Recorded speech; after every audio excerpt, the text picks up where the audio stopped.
سوال یہ ہے کہ جی جو وسیلہ ہے، کسی کے وسیلے کے ذریعے، جیسے کہ بالخصوص ہم دعاؤں میں یہ کہتے ہیں کہ اللہ تجھے پیارے حبیب کا صدقہ، پیارے نبی کا وسیلہ یا فلاں بزرگ کا وسیلہ، یا اللہ ہمارے یہ گناہ معاف کر، یا ہمیں یہ فلاں چیز عطا فرما، کیا یہ کہنا جائز ہے؟ محترم بھائیوں، بات لمبی ہے۔ یہ جو موجودہ ہمارے اس زمانے میں یہ جو وسیلے کی بات چلتی ہے اور دعا میں یہ الفاظ ادا کرنا کہ اے اللہ تجھے فلاں بزرگ کا واسطہ یا اپنے حبیب کے صدقے، یعنی کہ اپنے پیارے پیغمبر کے صدقے یا اہل بیت کے صدقے یا فلاں شخصیت کے ذریعے، یا اللہ تو مجھے فلاں چیز عنایت کر، یا میرے گناہوں کو معاف کر، یا میرے فلاں کام جو ہے وہ درست فرما دے، تو میرے بھائیوں یہ شرک ہے۔ اور شرک یہ سمجھتے ہیں کہ شرک اتنا بڑا گناہ ہے، اتنا بڑا گناہ ہے کہ اللہ رب العالمین نے فرمایا کہ انہ لا یغفر ان یشرک بہ ویغفر ما دون ذلک لمن یشاء۔ اللہ تعالیٰ بندے کے باقی سارے گناہ چاہے تو معاف کر دے، لیکن شرک جو ہے یہ اللہ تعالیٰ کبھی بھی معاف نہیں کرے گا۔ اس لیے یہ جملہ کہنا کہ یا اللہ فلاں کے طفیل یا فلاں کے صدقے مجھے معاف کر دے یا میرا فلاں کام کر دے، تو میرے بھائیوں یہ ہم کھلم کھلی بات کہتے ہیں قرآن و حدیث کی روح سے، یہ شرک ہے۔ تو اللہ رب العالمین نے شرک سے روکنے کے لیے ہی تو 1,00,000 تقریباً 24,000 انبیاء علیہم السلام کو دنیا میں مبعوث فرمایا ہے۔ لیکن نبی صلی اللہ علیہ وسلم جب مشرکین کو، ابو جہل، ابو لہب، بڑے بڑے کافروں کو دعوت دیتے تھے تو اب کیا کہتے تھے انہیں کہ لوگوں زمین پیدا کرنے والا ایک اللہ ہے، آسمان بنانے والا ایک اللہ ہے، ہمیں اور تمہیں بنانے والا ایک اللہ ہے، ساری کائنات اور خلقت کا مالک الہ ایک اللہ ہے، اور وہ اس چیز کو وہ بھی مانتے تھے۔ سورہ عنکبوت ہے، 21واں پارہ ہے، اللہ رب العالمین نے فرمایا وَلَئِن سَأَلْتَهُم مَّنْ خَلَقَ السَّمَاوَاتِ وَالْأَرْضَ وَسَخَّرَ الشَّمْسَ وَالْقَمَرَ لَيَقُولُنَّ اللَّهُ، آیت نمبر 65 ہے غالباً یہ۔ اللہ تبارک و تعالیٰ نے فرمایا کہ اے نبی صلی اللہ علیہ وسلم آپ ان سے پوچھئے، ان سے سوال کریے کہ زمین آسمان کس نے پیدا کیا، اور سورج چاند یہ ساری چیزیں ان کا خالق و مالک کون ہے؟ تو یہ سارے بولے اللہ فرماتا ہے یہ سارے کہیں گے، یہ جتنے بھی مشرک ہیں آپ کے دشمن، یہ سارے بول کر کے کہیں گے کہ لَيَقُولُنَّ اللَّهُ، یہ سارے کام اللہ تعالیٰ کرتا ہے۔ جب ان کا بھی یہی نظریہ ہے، اور اگلی ایک آیت چھوڑ کے اگلی آیت میں اللہ نے فرمایا کہ وَلَئِن سَأَلْتَهُم مَّن نَّزَّلَ مِنَ السَّمَاءِ مَاءً فَأَحْيَا بِهِ الْأَرْضَ بَعْدَ مَوْتِهَا، اے میرے نبی آپ ان سے ذرا پوچھو، سوال کرو کہ آسمان سے بارش کون برساتا ہے، اور پھر اس بارش کے ساتھ یہ بنجر زمین، جو سڑی سوکھی زمین ہے، اس کو دوبارہ سرسبز و شاداب کون کرتا ہے، اور اسے دوبارہ پھر قابل کاشت کون بناتا ہے؟ تو لَيَقُولُنَّ اللَّهُ، پھر بھی یہ سارے کے سارے بولیں گے یہ سارے کام اللہ کرتا ہے۔ تو بھائیو جب یہ سارے کام اللہ کرتا ہے اور یہی عقیدہ پیارے پیغمبر صلی اللہ علیہ وسلم ان کو پیش کر رہے ہیں، یہی وہ اپنا عقیدہ بیان کر رہے ہیں، تو پھر لڑائی جھگڑا، پھر وہ کافر مشرک بے ایمان اور ہم مسلمان پیارے پیغمبر صلی اللہ علیہ وسلم کی دعوت قبول کرنے والا ایمان والا مومنین، اس کی وجہ کیا، سبب کیا اس کا؟ اللہ تعالیٰ نے سورہ زمر کی آیت نمبر 3 میں اس کی وضاحت فرمائی ہے۔ اللہ فرماتے ہیں کہ وہ یہ کہتے تھے، یعنی ابو جہل اور ان کے جتنے بھی ساتھی تھے مشرکین مکہ، وہ کہتے تھے کہ ما نعبدہم الا لیقربونا الی اللہ زلفیٰ، یہ لات منات عزا ہبل وغیرہ جو ہے نا، یہ یعنی کہ کلی اختیارات اپنے پاس نہیں رکھتے۔ ما نعبدہم الا لیقربونا الی اللہ زلفیٰ، ہم تو ان کے پاس اس لیے جاتے ہیں کہ یہ اللہ کے ہمیں قریب کرتے ہیں۔ یعنی اللہ کے ہاں یہ ہمارے، جیسے اللہ نے سورہ یونس میں فرمایا کہ ہا اولائی شفعاؤنا عند اللہ، مشرکین کہتے تھے کہ یہ ہمارے سفارشی ہیں، یعنی اللہ تبارک و تعالیٰ ڈائریکٹ ہماری بات نہیں سنتا، چونکہ ہم گناہ گار ہیں، ہم خطا کار ہیں، اور یہ نیک لوگ ہیں، یہ اللہ کے قریب ہیں۔ جب ہم اپنی ریکویسٹ، اپنی درخواست ان کے آگے کرتے ہیں تو پھر یہ اللہ تعالیٰ سے ہماری جو نا وہ ضروریات اللہ سے وہ پوری کروا دیتے ہیں۔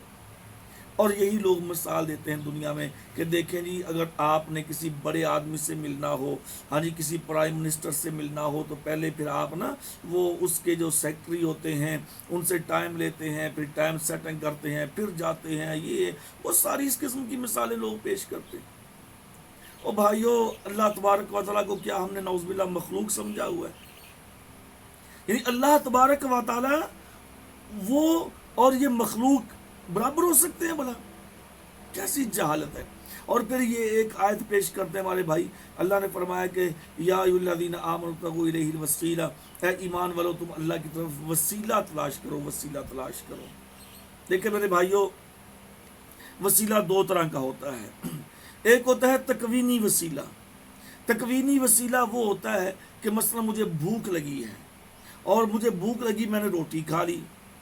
یعنی اب یہ روٹی کھانا، کھانا کھانا یہ سبب بنا، وسیلہ بنا میری بھوک کے ختم ہونے کا۔ اسی طرح میں نے یہاں سے کراچی جانا ہے اور میں گاڑی پہ سوار ہوا، جہاز پہ سوار ہوا، ہاں جی ٹرین پہ سوار ہوا، اور وہ سواری مجھے کراچی لے گئی۔ اب کراچی جانے کا ذریعہ، کراچی جانے کا وسیلہ وہ سواری بنی، وہ سواری مجھے لے گئی، لیکن یہ تکوینی وسیلہ ہوتا ہے، اور اس کا تو کوئی انکار ہی نہیں کرتا، یہ تو ضروریات زندگی ہیں، اور یہ ضروریات بھی اللہ رب العالمین نے دی ہیں اور اللہ تعالیٰ نے یہ بنائی ہیں۔ یعنی اللہ نے اپنے بندوں کو عقل دی، اور اللہ تعالیٰ کے اس کی اللہ تعالیٰ کی رضا کے ساتھ یہ سب چیزیں بنی ہیں، یعنی اللہ کی طرف سے انسان کو استطاعت ملی ہے۔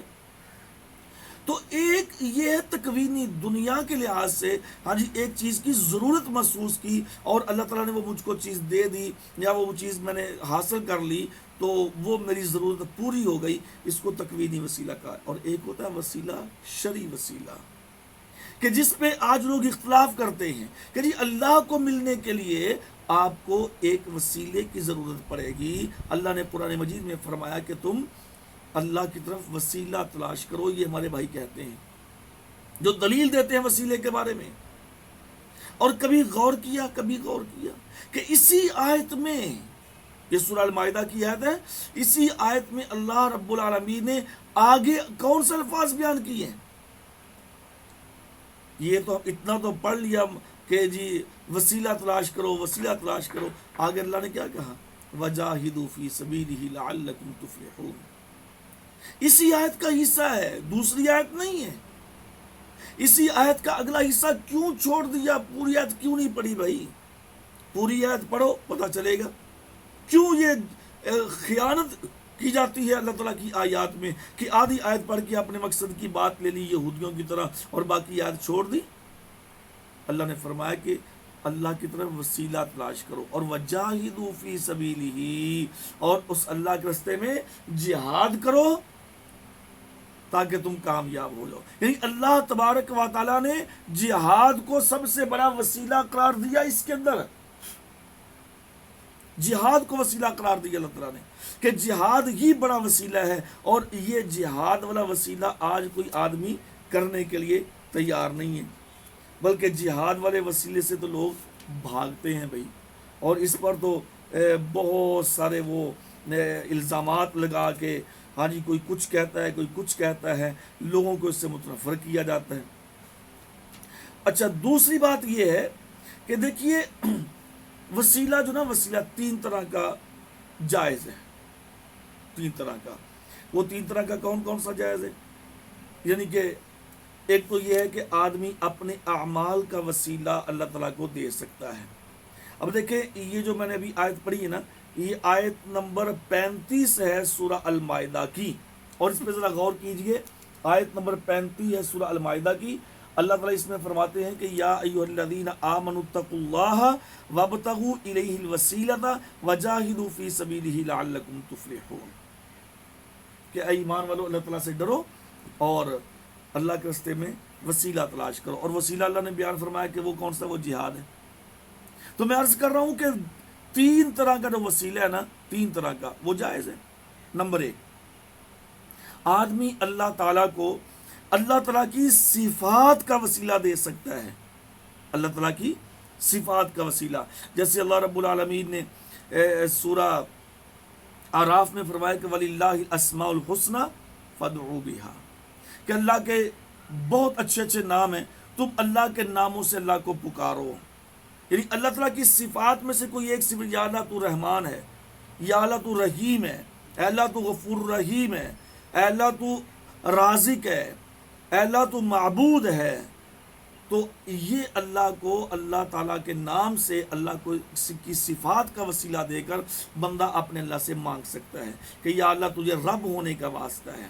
یا اللہ تجھے الہ ہونے کا واسطہ ہے، یا اللہ تجھے غفور رحیم ہونے کا واسطہ ہے کہ تو میرے گناہوں کو معاف کر دے، یا اللہ کو اللہ کی صفات کا وسیلہ دے سکتے ہیں۔ اور دوسرا ہے کہ انسان اپنے نیک اعمال کا وسیلہ پیش کر سکتا ہے۔ بڑی معروف حدیث ہے انتہائی اختصار کے ساتھ کہ رسول اللہ صلی اللہ علیہ وسلم نے فرمایا کہ صحیح بخاری کی روایت ہے، اور بھی احادیث کے اندر متفق ہے، یعنی اور بھی حدیث کے اندر روایت آتی ہے۔ آپ نے فرمایا کہ 3 لوگ تھے، وہ سفر پہ جا رہے تھے، تو بادل اور بارش کا موسم ہوا، تو وہ ایک غار کے اندر وہ جو تھا وہ چھپ گئے تاکہ ہم بارش سے بچ جائیں۔ تو اچانک وہ پھر آگے سے ایک بڑا پتھر آیا جو اس غار کے دروازے کے آگے آ کے رک گیا، اور غار کا دروازہ بند ہو گیا۔ اب تینوں پریشان تھے، اپنی موت کا انتظار کرنے لگے۔ تو پھر چلتے چلتے انہوں نے کہا بھی آج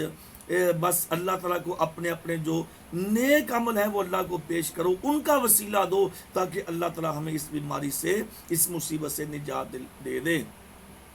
تو ایک نے کہا کہ یا اللہ تو جانتا ہے کہ میرے چھوٹے چھوٹے بچے تھے، بوڑھا والدین تھا، تو میں بکریاں چرانے نکلتا تھا، جانور چراتا تھا، جب شام کو واپس آتا تو سب سے پہلے اپنے والدین کو دودھ پلاتا۔ ایک دن میں لیٹ ہو گیا تو میرے بچے میرے پاس بلک رہے تھے بھوک کی وجہ سے، لیکن میں نے ان کو نہیں دودھ دیا۔ اپنے والدین جو کہ سو گئے تھے، میں ان کے سرہانے کھڑا رہا کہ نہیں، پہلے ماں باپ کو پلاؤں گا پھر بچوں کو پلاؤں گا۔ تو یا اللہ یہ میں نے کام کیا تھا صرف تیری رضا کے لیے، یا اللہ تیری رضا کے لیے میں نے یہ عمل کیا تھا، اگر تجھے میرا یہ عمل پسند ہے تو یا اللہ ہمیں اس مصیبت سے نجات دے دے۔ پیارے پیغمبر نے فرمایا پتھر تھوڑا سا پیچھے ہٹا اور روشنی اندر آنا شروع ہو گئی، لیکن ابھی نکل نہیں سکتے تھے۔ پھر دوسرا آدمی بولا، اس نے کہا کہ یا اللہ تو جانتا ہے کہ میری ایک وہ رشتہ دار عورت تھی، وہ مجبور ہو گئی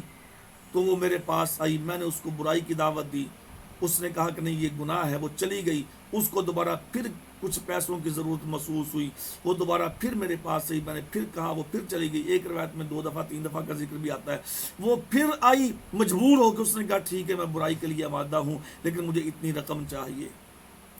تو اللہ تو جانتا ہے کہ میں نے اس کو رقم دی، اور جب برائی کے لیے تیار ہوا اس نے مجھے ایک لفظ بولا کہ اتق اللہ، اللہ تعالیٰ سے ڈر جا۔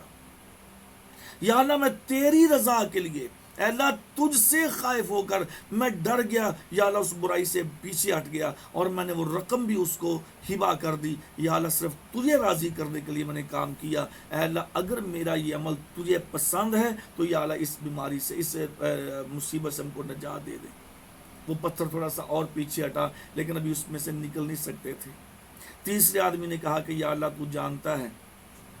مجھے ایک مزدور کی ضرورت تھی، میں ایک مزدور کو لے کر آیا، اس سے اپنا کام کاج کروایا، اور وہ جب جانے لگا تو اس کو میں نے مزدوری دی، تو جو اس کے ساتھ میرا طے ہوا تھا، کام اس نے زیادہ کیا جو بھی تھا، لیکن اس نے وہ مزدوری لینے سے انکار، اس نے کہا نہیں میری مزدوری زیادہ بنتی ہے، کام زیادہ تھا۔ لیکن یا اللہ میں نے کہا بھی تجھے جو کام میں نے جو طے کیا تھا وہ یہی مزدوری تھی، باہر کیا وہ ناراض ہو کے، غصے ہو کے اپنی مزدوری بھی نہیں لے کر گیا، وہ چھوڑ کے چلا گیا۔ تو اے اللہ تو جانتا ہے کہ میں نے اس کی ساری مزدوری جو بھی تھی اس کو میں نے ایک سائڈ پہ الگ رکھا، اور میں نے اس کے ان پیسوں سے میں نے اس کا کاروبار الگ شروع کر دیا اور اس کے پیسوں کو میں نے اپنے پیسوں کے اندر نہیں ملایا، اس کا کاروبار ہی میں نے الگ شروع کر دیا، اس کا کھاتہ میں نے الگ کھول دیا۔ تو یا اللہ اس کا میں کام کرتا رہا اس کے پیسوں میں سے، اس کی مزدوری میں سے بہت ساری بکریاں، بھیڑیں، ریوڑ بن گیا اور غلام وغیرہ بھی میں نے خرید لیے۔ تو کچھ عرصے کے بعد اس نے کہا چلو اب ضرورت ہے، چلو وہی مزدوری لے آتا ہوں وہ پرانے آدمی کے پاس۔ یا اللہ تجھے پتہ ہے کہ وہ میرے پاس آیا اور اس نے آ کر مجھ سے وہ مزدوری کا مطالبہ کیا، تو میں نے کہا بھئی یہ ساری بکریاں، یہ سارا ریوڑ اور یہ غلام، یہ سارے تیرے ہیں، لے جا۔ تو وہ کہتا ہے کہ بھائی مذاق تو نہ کر، اس وقت تھوڑی سی مزدوری نہیں دے رہا تھا اور اب یہ سب کچھ مجھے دے رہا، کیوں مذاق کرتا ہے؟ میں نے کہا میرے بھائی تیرے ساتھ یہ مذاق نہیں، یہ حقیقت ہے، چونکہ میں نے جو تیری مزدوری تھی اس مزدوری سے میں نے کام کر کے یہ سب کچھ اسی میں سے کمایا ہے، اس میں سے میرا کوئی حق نہیں ہے، لہذا یہ سارے سب چیز تیری ہے، لے جا۔ تو یا اللہ تو جانتا ہے کہ صرف تجھے راضی کرنے کے لیے کہ تو میرا رب ہے، تو مجھے دیکھ رہا ہے، تو یا اللہ تجھے راضی کرنے کے لیے سب کچھ میں نے اس کو دے دیا اور وہ اپنی مزدوری لے کے اپنا سب کچھ سامان لے کے چلا گیا۔ تو یا اللہ اگر یہ عمل تجھے پسند ہے تو یا اللہ اس مصیبت سے نجات دے دے۔ تو پیارے پیغمبر نے فرمایا کہ پھر وہ پتھر پیچھے ہٹا اور وہ تینوں لوگ وہاں سے نکل کے اپنے اپنے گھروں کو روانہ ہو گئے۔ یعنی کہ اس حدیث سے کیا معلوم ہوا کہ انسان اپنے نیک عمل کا وسیلہ اللہ تعالیٰ کو دے سکتا ہے۔ اور تیسرا وسیلہ یہ ہے میرے بھائیوں، کسی زندہ نیک متقی آدمی سے دعا کروانا۔ صحیح بخاری کی حدیث ہے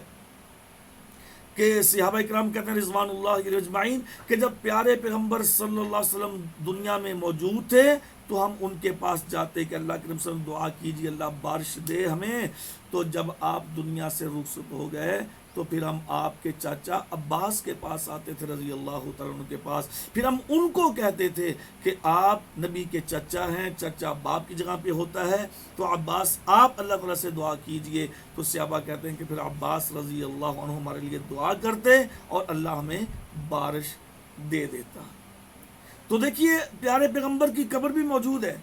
کسی صحابی نے جا کے ابوبکر نے، عمر نے، عثمان علی نے یہ نہیں جا کر کہا کہ اللہ کے رسول جی قبر کے پاس جا کے کہ آپ دعا کیجئے یا اللہ اس قبر کا واسطہ دے کر کہتے ہیں یا اللہ اس نبی کا واسطہ دے کر کہتے ہیں کہ ہمیں بارش دے۔ نہیں، وہ جانتے تھے، ان کا عقیدہ تھا، نظریہ تھا، سوچ تھی، پیغمبر کی تعلیم اور تربیت کا اثر تھا، وہ سمجھتے تھے کہ جو آدمی دنیا سے گیا چلا وہ دنیا سے کٹ آؤٹ ہو گیا۔ تو زندہ آدمی سے دعا کروائی جا سکتی ہے، زندہ آدمی سے دعا کروائی جا سکتی ہے۔ تو یہ تین قسمیں میرے بھائیوں وسیلے کی یہ جائز ہیں، یعنی کہ زندہ آدمی سے دعا کروانا اور اپنے نیک عمل کا وسیلہ دینا اور پھر اللہ تعالیٰ کو اس کی صفات کا واسطہ دینا۔ اس کے علاوہ کسی بھی مخلوق کا جو اس وقت موجود نہیں ہے مخلوق، ہاں جی، تو جیسے نبیوں کا وسیلہ دینا، شہداء کا واسطہ دینا، بزرگوں کا واسطہ دینا، میرے بھائیوں کھلم کھلی بات ہے، یہ شرک میں آتا ہے۔ اللہ ہمیں شرک سے محفوظ رکھے۔